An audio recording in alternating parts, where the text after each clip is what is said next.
दर्शन करा रहे हैं राजन। अब मैं तुम्हारे लिए दीपों के बारे में बताता हूँ। वैसे तो 9 दीप हैं, लेकिन 9 दीपों में जो जम्बू दीप है वो सबसे मुख्य है। और भूगोल खगोल के बारे में भी बताया है। राजा परीक्षित कहने लगे, गुरुदेव ये बताइए, आप तो परसों बात कर रहे थे नरकों की, ये नरक क्या होते हैं? तो सुखदेव जी दर्शन करा रहे हैं राजन। जो जैसा करता है उसे वैसा भोगना पड़ता है। और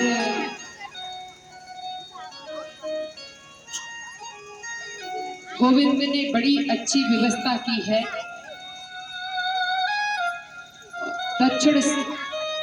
दक्षिण दिशा में और नरक है, और नरक 28 प्रकार के हैं। जो जैसा करता है उसी कर्मानुसार उसी नरक में जाना पड़ता है।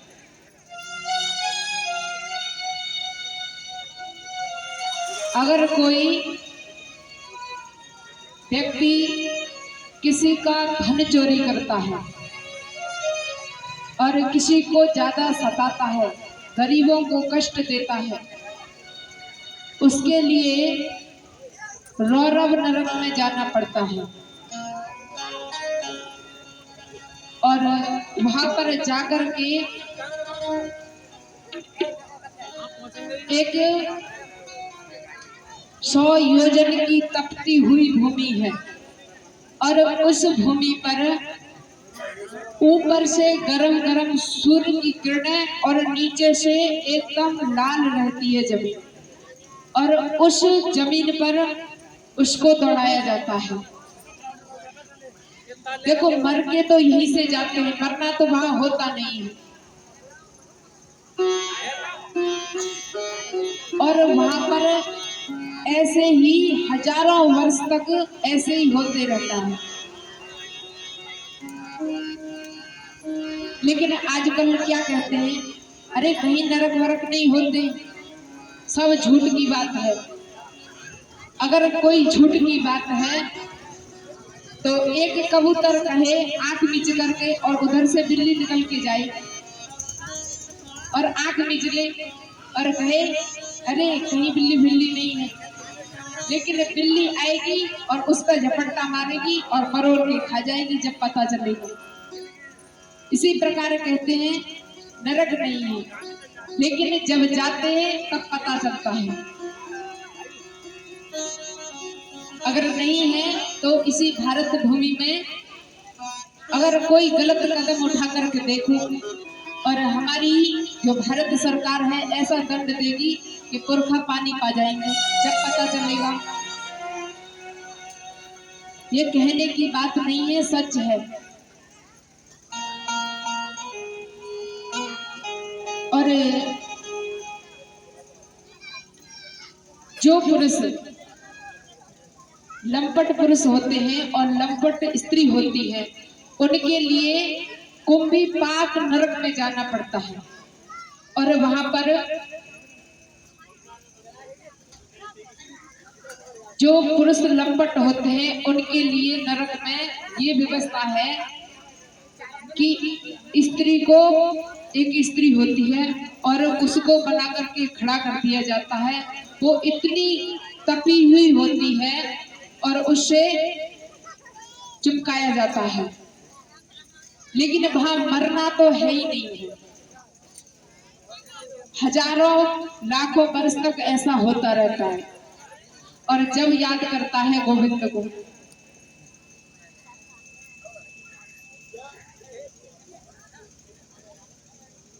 और जो मांस मछली और जीवों को कष्ट देते हैं और काट काट करके खाते हैं, उनके लिए एक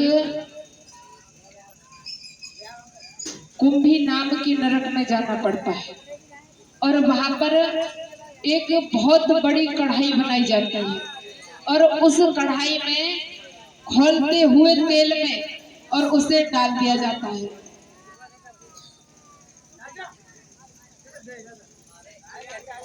और ऐसा ही जब तक होता है, जब तक हमारे शरीर में जितने रूह होते हैं इतनी बरस तक उसको ऐसे ही उस खौलते हुए कढ़ाई में डाला जाता है, बार बार निकाला जाता है, बार बार डाला जाता है। और वहां पर मरना तो है ही नहीं है, क्योंकि मरकर तो यहीं पर जा रहे हैं। तो कहते हैं अच्छा एक बात बताओ, जब मरना नहीं है वहां पर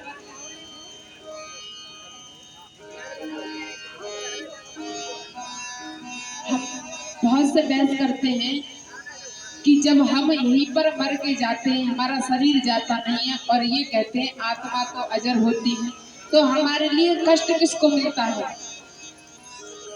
देखो हमारे 3 शरीर हैं,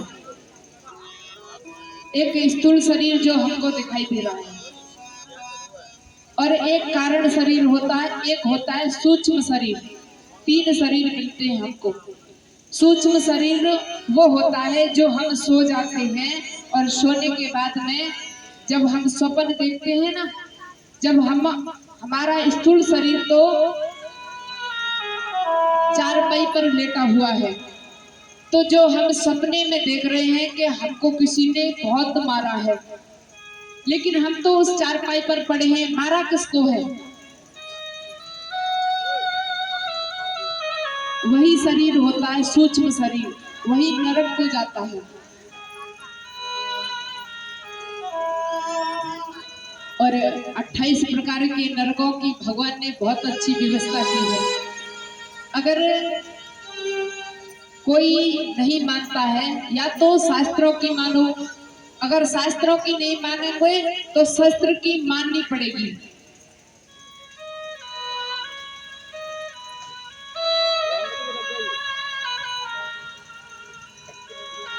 अगर नहीं मानोगे तो भगवान ने बहुत अच्छी व्यवस्था की है धोबी घाट की। वहां पर एक ऐसा धोबी घाट बनाया है कि वहां से धुल करके फिर जब आते हैं इस संसार में और फिर अवसर देता है गोविंद कि फिर भी भजन कर ले, लेकिन हम क्या है कि मानते ही नहीं है।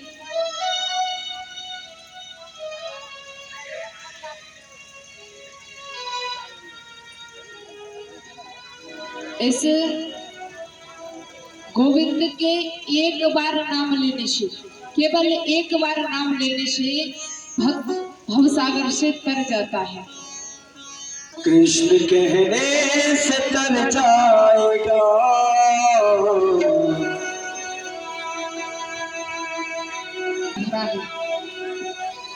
लेकिन हम उसको छोड़ करके इस संसार में भटक रहे हैं। अमृत है हरि नाम जगत में, अमृत है हरि नाम जगत में, इसे छोड़ने से विष पीना क्या, हरि नाम नहीं तो जीना क्या, हरि नाम तो जीना क्या।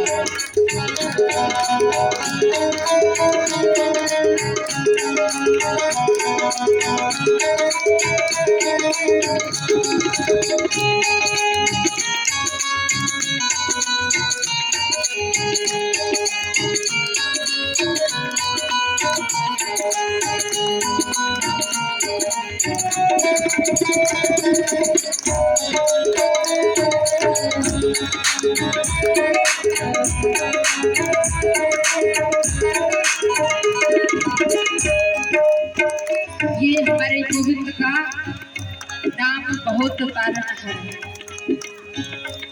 अमृत के समान है, लेकिन हम इसको भी छोड़ करके और विषय वासनाओं में लगे हुए हैं और कहा है, काल सदाय अपने रश डोले, कब सर चढ़ बोले, ना जाने कब सर चढ़ बोले, ना जाने कब सर चढ़ बोले। काल सदाय अपने रश डोले, ना जाने कब सर चढ़ बोले, ना जाने कब सर चढ़ बोले, ना जाने कब सर चढ़ बोले। हर का नाम जपो जिस पास में, हर का नाम चुप साथ इसमें अब बरस महीना क्या, हर नाम नहीं तो जीना क्या, वो हरि नाम नहीं तो जीना क्या।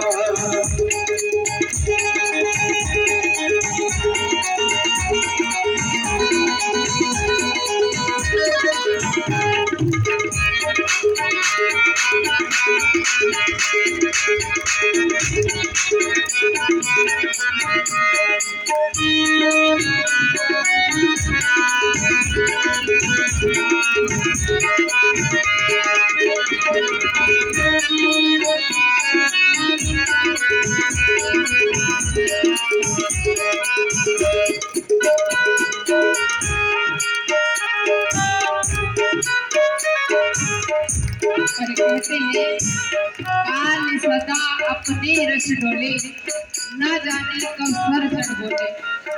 हम में से एक भी ये नहीं कह सकता कि हम इतने दिन तक जीवित रह सकते हैं। हमारी कोई पता नहीं है कब चले जाए, क्षण मात्र की पता नहीं है, लेकिन हम सोचते कितने पीढ़ियों तक की है। हमको ये करना है, अब ये करना है, अब वो करना है, न जाने क्या क्या सोचते हैं, लेकिन पता कुछ नहीं है क्या हो जाए। और कहा है, तीरथ मारे तीरथ है हर नाम तुम्हारा, फिर क्यों फिरता मारा, फिर क्यों फिरता मारा मारा, फिर क्यों फिरता मारा मारा। तीरथ है हर नाम तुम्हारा, फिर क्यों फिरता मारा मारा, फिर क्यों फिरता मारा मारा, फिर क्यों फिरता मारा मारा। समय हर नाम करावे, मत समय हरि नाम नावे, समय हर नाम नावे, काशी और मदीना क्या, हर नाम तो जीना वो हरि नाम बिना तो जीना क्या।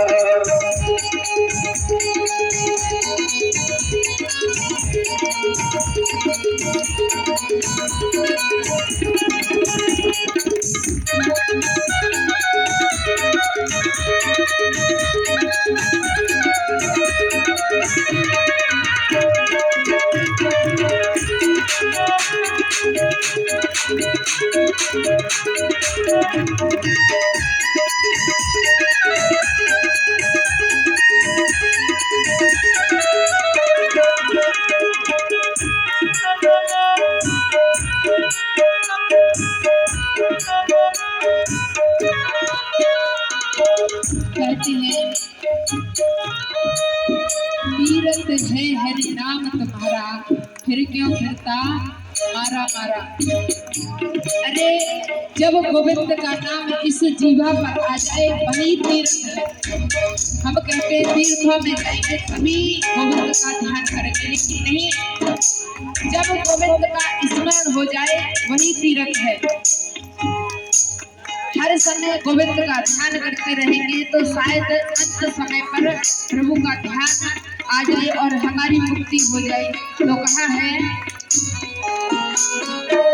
भूषण से सब सजाया, रश रसना में हरि नाम आया, रसना में हरि नाम गवाया, रसना में हरि नाम गवाया।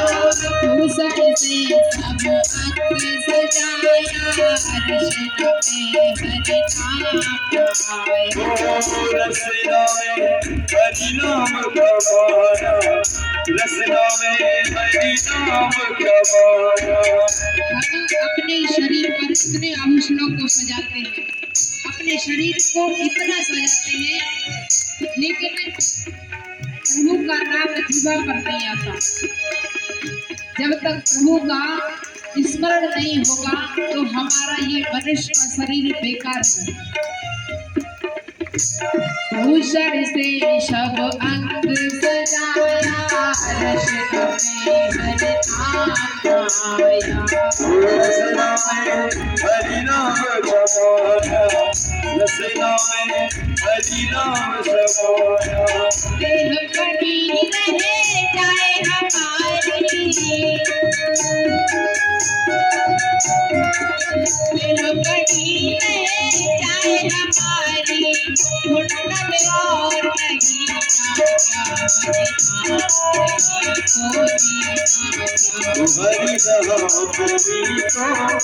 जीना क्या।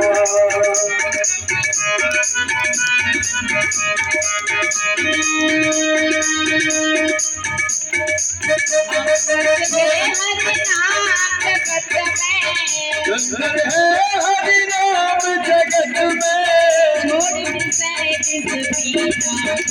हरि नाम नहीं तो जीना क्या।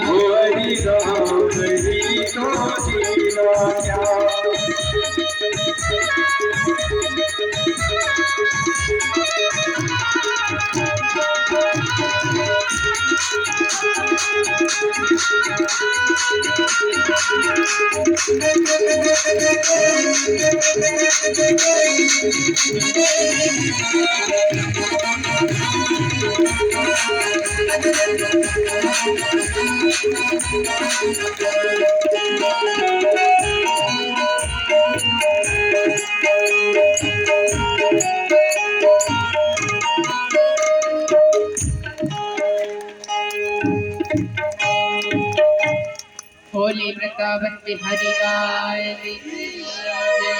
के लिए राजन